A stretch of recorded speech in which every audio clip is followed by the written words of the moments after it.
Programme में एक बार फिर खुशामदीद। बात हो रही थी नवाज शरीफ साहब की वतन वापसी। वापसी से पहले जो उनकी कानूनी तौर पे हाल रुकावटें थीं उनको दूर करने की कोशिश की गई है। हिफाजती ज़मानत भी मंजूर है। इससे पहले एक महीने की यानी 4 हफ्तों की मोहलत उनको मिली थी।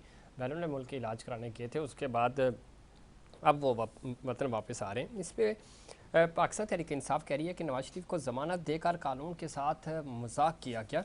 दूसरी तरफ पाकिस्तान पीपल्स पार्टी ये कह रही है कि नवाज शरीफ की वापसी रियासती सतह पर इस्तकबाल से इलेक्शन नहीं जीते जा सकते। इसमें कोई दो राय नहीं है। इस वक्त जिस तरह नवाज शरीफ साहब की वतन वापसी हो रही है उसके ऊपर जो दिगर पॉलिटिकल स्टेक होल्डर्स हैं उनके तहफ़्फ़ुज़ात हैं और खदशा ज़ाहिर किया जा रहा है कि कहीं से कोई डील है, पस पर्दा कुछ मामला तय पा गए हैं जिसकी वजह से ये सब कुछ हो रहा है और जितनी आसानी से हो रहा है। इसके ऊपर ख़ुद चेयरमैन पाकिस्तान पीपल्स पार्टी बिलावल भुट्टो साहब भी ये बात कह चुके हैं कि पाकिस्तान मुस्लिम लीग नून की तरफ से उन्होंने शिकवे भी किए, लेवल प्लेइंग फील्ड के वाले से बात की जाए और मौजूदा सियासी हालात में भी। इस पर मजीद बात करेंगे। हमें ज्वाइन किया है सेनेटर ज्ञानचंद साहब ने, सीनियर रहनुमा है पाकिस्तान पीपल्स पार्टी के, सीनियर सियासतदान हैं। ज्ञानचंद साहब खुशामदीद कहते हैं आपको प्रोग्राम में। Thank you. ज्ञान साहब किस तरह देखते हैं, एक तो मियाँ साहब की वतन वापसी हो रही है लेकिन वापसी से पहले जिस तरह बयानात आए निगरान वज़ीर दाखिला के, फिर उनको वो बयान वापस लेना पड़ा। अब जिस तरह की तैयारियां की जा रही हैं, अदालतों को मतलूब थे वो हिफाजती ज़मानत भी मंजूर हो चुकी है, ये हो क्या रहा है और मामलात एक बार फिर मुस्लिम लीग नून की तरफ जाते हुए नज़र आ रहे हैं। लेकिन क्या ही अच्छा होता कि ये सब कुछ अवामी सतह पे होते। मामलात 2018 के इलेक्शंस की बात होती है, बार बार कहा जाता था कि लाडले को इक़्तिदार दिया गया, अब लाडला तो कोई और हो गया। ये हुआ क्या है अचानक?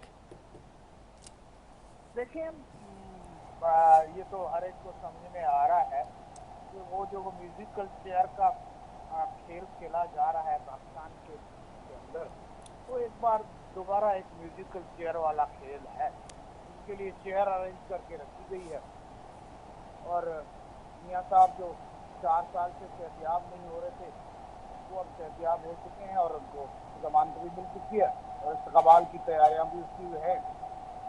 तो फिर भी अच्छा है कि वो एक सीजन्ड पॉलिटिशियन है।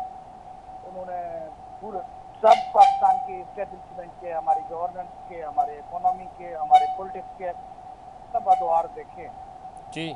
हम तो अच्छा ही समझते हैं कि कम से कम देर आए तो दुरुस्त आए, तो वो वापस आ रहे हैं और पाकिस्तान की पॉलिटिक्स में वो भरपूर अंदाज से हिस्सा लेंगे।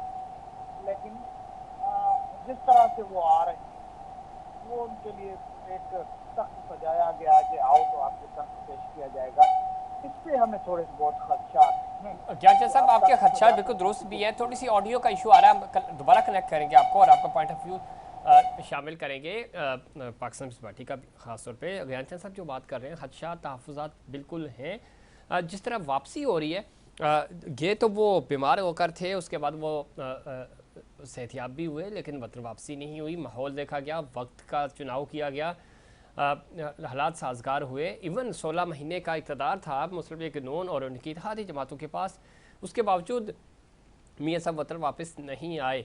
क्या वजह है? किस अक्टूबर का को ही क्यों चुना गया? और ये हालात जब तक साजगार कहीं से कोई यकीन दहानी कराई गई, मामलात हुए क्या हैं, कैसे कोई किसी डील का नतीजा है या कोई सरप्राइज़ अभी हो सकता है? 21 तारीख जो कि कल ही का दिन है, उसके बाद हफ्ते को उनकी वतन वापसी है, जो कि तैयारियां बिल्कुल अरूज पे हैं, मामलात सेट हो चुके हैं, स्टेज सज चुका है मियाँ साहब की का तारीख़ी इस्तकबाल करने के लिए बकौल मुस्लिम लीग नून के कि वो पूरा पाकिस्तान उनके इस्तकबाल के लिए आ रहा है। देखना ये है कि क्या वाकई में इतने लोग आएंगे, और अगर आ भी जाते हैं लोग तो सबसे इम्पोर्टेंट जो सवाल है कि सियासी मुस्तकबिल मुस्लिम लीग नून का और ख़ास तौर पर नवाज शरीफ साहब का क्या होगा। अभी चूँकि उन्होंने केसेस का सामना करना है, हिफाजती ज़मानत ज़रूर मंजूर हुई है, लेकिन जो मुस्लिम लीग नून की लीगल टीम है वो बार बार ये कह रही है कि उन्होंने वो कानून के सामने सरेंडर करेंगे, कानून का एहतराम करते हैं। लेकिन कानून का एहतराम तो ये होता है कि उनके भाई जब वज़ीर आज़म बन के जिन्होंने उनकी ज़मानत ली थी 1 महीने की, वो 1 महीने के बाद कई महीने बाहर रहे और वतन वापस नहीं है। तो कानून का एहतराम तो ये होता है, हिफाजती ज़मानतें मंजूर कराना, जलसे जुलूस करना, सियासत करना, इस सब के लिए सेहत जब ठीक होती है तो वतन वापसी के लिए यही वक्त क्यों चुना गया? इस पर मज़ीद बात करेंगे। ज्ञानचंद साहब, आप सुन पा रहे हैं आप मुझे? जी, मुझे तो आवाज़ क्लियर आ रही जी ज्ञानचंद साहब, वक्त का और ख़ास तौर पे 21 अक्टूबर या अक्टूबर का महीना, हमने देखा कि उससे पहले बड़े फैसले होने थे, चाहे अदलिया के हवाले से हों, टाइमिंग और चीज़ें। अगेन पाकिस्तान मुस्लिम लीग नून के ऊपर आपकी लीडरशिप भी बात कर चुकी है, खुद खुर्शीद शाह साहब भी कह चुके हैं, कल बिलावल भुट्टो साहब भी कह रहे थे। मुस्लिम लीग नून का ये वतीरा रहा कि वो वाकई में एक मफामत की तरफ चले गए। पिछले दिनों तो वो बड़ी ज़बरदस्त सियासत कर रहे थे, वोट को इज़्ज़त दो का बयानिया था। अब ये सारी चीज़ें पीछे चले गई। एहतसाब कहते थे जी एहतसाब होगा, जिन्होंने हमें इक़्तिदार से बाहर निकाला वो कहते थे जी इमरान खान की क्या मजाल कि वो हमें हमारे ऊपर केस बनाता, केस तो किसी और ने बनाए। तो ये सारी चीज़ें कहाँ चली गई? कारपेट के नीचे हो गए मामला। और आज मियाँ साहब की वतन वापसी हो रही है और माहौल इस तरह का बनाया जा रहा है कि जैसे अगली हुकूमत भी उन्हीं को मिलेगी। देखिए, यकीनन सब लोगों को यही नजर आ रहा है। जब हम कंप्लेन करते हैं, हमारा चेयरमैन साहब कंप्लेन करता है कि सिंध की डेवलपमेंट बंद है, ठीक बाकी है। सूबों की हो रही है। मैं को मेरे गांव में एक गर्ल्स स्कूल बन रहा है, एक हॉस्पिटल की इमारत बन रही थी, वो जैसे ही ये निगरान आगे हैं उसके फंड्स रुके हुए हैं, वो शुरू नहीं हो पा रहे हैं। अभी आप देख रहे हैं कि वो आ रहे हैं तो कैसे कैसे प्री प्लान्ड तैयारियां हो रही हैं कि वो आ रहे हैं, उससे जमानत मिल जाएगी, उसको कुछ नहीं कहा जाएगा। ये सब चीजें ठीक है, लेकिन वो आकर यहाँ पर सियासत करें और लेवल प्लेइंग फील्ड सब पॉलिटिकल जमातों को मिले, सब लोगों को राइट ऑफ वोट मिले, सब लोग फेयर और फ्री इलेक्शन देखना चाहते हैं। ये जो हमारा मैनेज इंजीनियर्ड जो इलेक्शन होंगे या होने के इम्कानात हैं, वही पाकिस्तान की तबाही मचा रहे हैं। जब आप एक गवर्नमेंट को भी इलेक्ट नहीं होने कर देते हैं, सिलेक्टेड लोगों को बिठा देते हैं, तो वो रिजल्ट अच्छी नहीं मिलती है। ये बहुत तजर्बे हो रहे हैं, 75-76 साल से तजर्बे ही हो रहे हैं और नाकाम तजर्बे हो रहे हैं, कोई अच्छा रिजल्ट नहीं आ रहा है। अगर आप देखें कि जितना काम जुल्फकार अली भुट्टो के दौर में हुआ, पाकिस्तान में और किसी दौर में हुआ है? सिविलियन हुक्मरानी की, एटम बम उसी टाइम पे बना, हैवी मशीनरी कॉम्प्लेक्स उस टाइम पे बना, स्टील मिल उस टाइम पे बना। दुनिया के साथ बड़े जो डिप्लोमेटिक एंगेजमेंट हुई उस टाइम पे हुई, जो मुस्लिम कॉन्फ्रेंस यहाँ पे हुई, मेजबानी इसकी हुई। तो ये सब चीजें हैं जो एक पॉलिटिकल विजडम भी में हो सकते हैं, अदरवाइज सबके सिलेक्टेड लोग नहीं कर सकते। कोई स्टेटमेंट कर सकता है, कोई ठीक है कह रहे हैं, लेकिन ये सारी चीज़ें हैं, ग्राउंड सबको इक्विवेलेंट मिलना चाहिए, लेवल प्लेइंग फील्ड की जो आप भी बात कर रहे हैं, पाकिस्तान तहरीक इंसाफ भी बात कर रही है। अब ये बताइएगा, आपको लगता है बज़ाहिर तो अभी तक खुद मुस्लिम लीग नून को शायद यकीन हो, वो कह रहे हैं कि इलेक्शन जनवरी के इख्तिताम पे हो जाएंगे, लेकिन माहौल नहीं लग रहा। आप खुद सियासत करते हैं, आप हल्के में जाते हैं, हम आवाम से पूछ रहे हैं, किसी को यकीन नहीं आ रहा कि 3 महीने से का वक्त रह गया तकरीबन जनवरी के का। अगर हम 30 जनवरी को भी अगर हम एज्यूम कर लें कि फ़ाइनल डेट हो कि इलेक्शन की कमीशन की तरफ से अनाउंसमेंट अभी ज़ाहिर होना बाकी है, तो कोई माहौल ही नहीं है, मोमेंटम ही नहीं बना हुआ कि इलेक्शंस होंगे, किसी को पता नहीं है कैंडिडेट कौन होंगे, कोई लिस्टें नहीं बनी। तो ये सारा कुछ अगले 3 महीने में इतनी तेज़ी से हो जाएगा? आपको लगता है कि वाकई हमारी मशीनरी इतनी एक्टिव हो जाएगी कि सब चीज़ें हो जाएंगी और निगरान सेटअप और इलेक्शन कमीशन मिलकर ये फरीज़ा इंजाम दे देंगे? यकीनन देखिए, जो आप बात कर रहे हैं वो खदशा सब लोगों के। हमारे चेयरमैन साहब ने कल ही कहा है जी कि कोई बोले ना बोले, मैं तो बोलूंगा, कोई कुछ करे ना करे, हम लोग तो जाएंगे।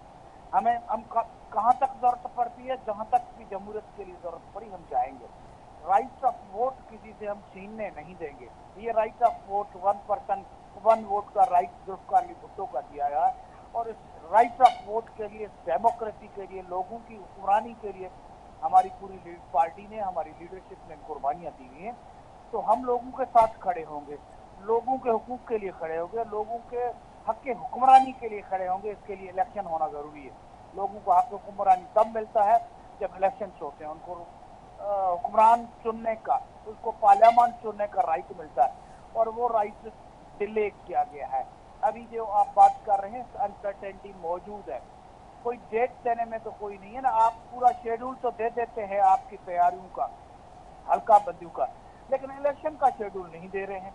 जी आप कहते हैं कि फला तारीख को इलेक्शन हो गया, फला तारीख को फार्म भरे जाएंगे, फला से फला तारीख से तक जाएंगे। अगर ये चीजें कैटेगोरिकली लोगों के सामने आ जाएं तो मोमेंटम बनेगा। फिर इस किस्म की जो किसी को ज्यादा स्पेस दी जाए, किसी को नहीं दी जाए, किसी को कितनी सीटों पे अकोमोडेट किया जाएगा, इस किस्म की जब खबरें आती हैं तो लोगों का एतमाद जो है ठीक है। ज्ञानचंद साहब जाते आते ये बताइए, क्या अभी ज़ाहिर मियां साहब की वतन वापसी होगी 21 अक्टूबर को, देखते हैं उनका इस्तकबाल कैसे होता है। जरदारी साहब खुद पंजाब को फोकस किए हुए हैं, कोई बड़ा सरप्राइज हो सकता है नवाज शरीफ साहब के लिए? अभी तो ज़ाहिर वो वतन वापस आएंगे, 21 अक्टूबर को वो जलसा आम से खिताब करेंगे, उसके बाद ज़ाहिर उन्होंने अदालतों का सामना करना है। इन बिटवीन अभी तक जरदारी साहब खामोश हैं, कोई बड़ा अपसेट हो सकता है अभी? चूँकि हमने देखा निगरान सेटअप जैसे ही आया या उससे पहले मोमेंटम पाकिस्तान पीपल्स पार्टी के पास था, आपकी तरफ से ये स्लोगन भी दिया जा रहा था कि अगला वज़ीर आज़म भी जियाला होगा। फिर अचानक कुछ चीज़ें तब्दील हुई, माहौल तब्दील हुआ, और इस वक्त मोमेंटम मुस्लिम लीग नून के हक़ में या बज़ाहिर ये लग रहा है। तो कोई गेम चेंज हो सकता है, कोई बड़ा सरप्राइज़ दे सकते हैं आसिफ अली जरदारी साहब? नहीं, आसिफ अली जरदारी साहब तो कोई सरप्राइज नहीं देंगे, खासतौर के पॉलिटिकल सिस्टम में। आसिफ अली जरदारी साहब ये तवक्का कर सकते हैं कि हमारी एस्टेब्लिशमेंट मियाँ साहब के आने का इंतजार ना करे, वो शेड्यूल दे दे, और अगर मियाँ साहब आते हैं तो वो अपना पुराना नारा लेकर आए, वोट को इज्जत दो। वोट को इज्जत मिलनी चाहिए। और नवाज शरीफ के साथ भी कोई एडवेंचर होता है तो जरदारी साहब डेमोक्रेट्स के साथ खड़े रहेंगे, पॉलिटिकल कुव्वतों के साथ खड़े रहेंगे। और एक ही हमारा मुतालबा था, है और रहेगा कि हमारी पार्लियामानी सियासत, उस पर कोई कॉम्प्रोमाइज नहीं हो सकता, हमारे कॉन्स्टिट्यूशन पे कोई कॉम्प्रोमाइज नहीं हो सकता, इलेक्शन पे कोई कॉम्प्रोमाइज नहीं हो सकता। इलेक्शन को होना है और टाइम भी जितना जल्दी हो मुमकिन हो तो वो अनाउंस किया जाए। बहुत शुक्रिया सेनेटर ज्ञानचंद साहब। इलेक्शन पे कोई कॉम्प्रोमाइज़ नहीं होगा, जितने जल्दी हो सके, जितना हम इलेक्शन की तरफ जाएंगे। लेकिन इलेक्शंस की तैयारियां उस तरह नज़र नहीं आ रही, बज़ाहिर वो मोमेंटम नहीं बन पा रहा। इलेक्शन कमीशन को ज़ाहिर ज़िम्मेदारी का मुजाहरा करना होगा, आइनी इदारा है, उसको अपनी इदारे की जो साख है उसको भी बचाना है, उसको भी मुतासर नहीं होने देना, और साथ ही साथ ये अवाम का हक है कि वो वोट दें, और इलेक्शंस वक्त पे होने चाहिए, आइन और कानून के मुताबिक होने चाहिए। अगर इलेक्शंस डिले होते हैं तो आके सेनेट ज़ाहिर है 11 मार्च को आधा ऐवान खाली हो जाएगा, और ये एक नया आइनी बुरान हो सकता है मुल्क के लिए। सियासी तौर पे अगर आपने चीज़ें बेहतर की और अपनी इकॉनमी को बेहतर करना है तो इलेक्शंस बहुत ज़रूरी हैं। सियासी इस्तेकाम आएगा तो माशी इस्तेकाम भी आएगा। साथ ही साथ दूसरे बहुत सारे मफरूज़े भी इस वक्त ज़ेर गर्दिश हैं, लेकिन बेहतरीन तरीका यही है, जैसे भी है ये जमहूरियत आगे बढ़नी चाहिए। ख़ुद पॉलिटिकल स्टेक होल्डर्स को साथ बैठकर SOP सेट करने होंगे और आगे बढ़ना होगा। बज़ाहिर इस पूरी जंग में नुकसान पाकिस्तान का होगा, और ज़ाती मफाद, मुल्की मफाद के ऊपर तरजीह नहीं देनी चाहिए, क्योंकि पाकिस्तान है तो हम सब हैं। मफादात जो हैं वो सबसे पहले पाकिस्तान के होने चाहिए, उसके बाद तो पॉलिटिकल स्टेक होल्डर्स के अपने अपने नज़रियात हैं, वो नज़रियात की सियासत करें, लेकिन मुल्क के मफाद के ख़िलाफ़ किसी भी तरह का कोई एलिमेंट नहीं होना चाहिए। दुआ है कि इलेक्शन वक्त पे हों और पाकिस्तान में जमहूरियत आगे बढ़ सके, लेकिन उसके लिए सियासी जमातों को अपना किरदार अदा करना होगा। नाज़रीन, ये था हमारा आज का प्रोग्राम। उम्मीद करता हूँ दीगर प्रोग्राम्स की तरह आज का प्रोग्राम भी आपको पसंद आएगा। मुझे और इनसाइड पाकिस्तान की पूरी टीम को दीजिए इजाज़त। अल्लाह के बाद।